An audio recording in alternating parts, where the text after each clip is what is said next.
Oui, très confiant parce que je pense que cette candidature-là vient à son heure.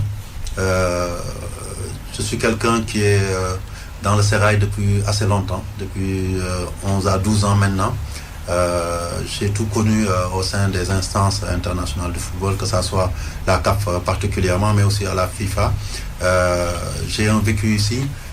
Les gens peuvent témoigner des progrès que le football sénégalais a fait et de l'expérience que j'ai pu y acquérir. Aujourd'hui, le Sénégal est le premier pays au ranking FIFA enseignant. Nous sommes présents dans les petites catégories. Même le football féminin pointe son nez. Nous sommes encore présents dans ce qu'on appelle les footballs diversifiés. Et je vous ai déjà égrené tout à l'heure tout ce qu'il faut, tout ce que nous sommes en train de faire en termes de réalisation. Donc aujourd'hui, la CAF est à la croisée des chemins, a besoin d'un homme d'expérience, d'un homme compétent.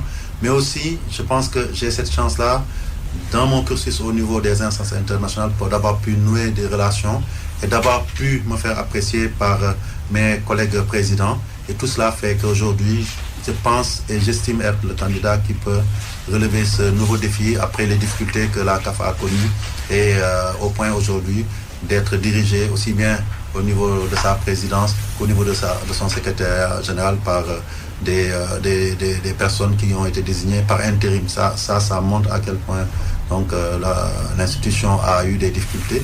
Vous êtes alors le candidat de la bonne gouvernance.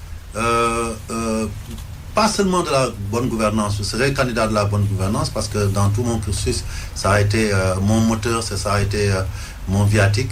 Mais aussi, je pense qu'aujourd'hui, se limiter à juste à affirmer que le problème de la CAF, c'est la bonne gouvernance, c'est partir déjà sur un autre échec.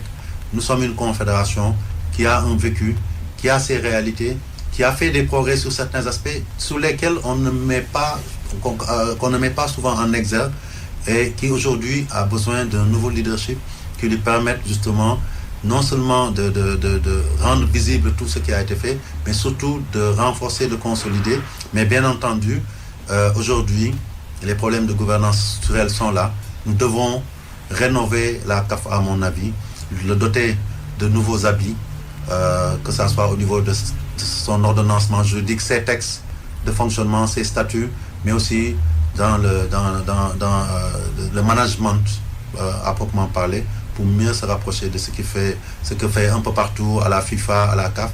Je dois dire aussi que ces crises-là peuvent permettre de franchir, de faire des bons qualitatifs.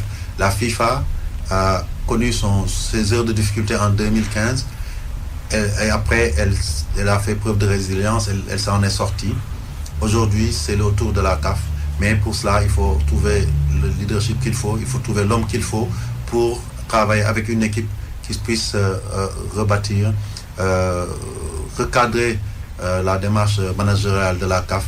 Et je pense, je le dis et je le répète, aujourd'hui, ceux qui gravitent autour de la CAF, ceux qui gravitent autour de l'environnement du football mondial, savent que Augustin Senghor remplit tous les critères nécessaires pour pouvoir être l'homme de la situation. Il y a 3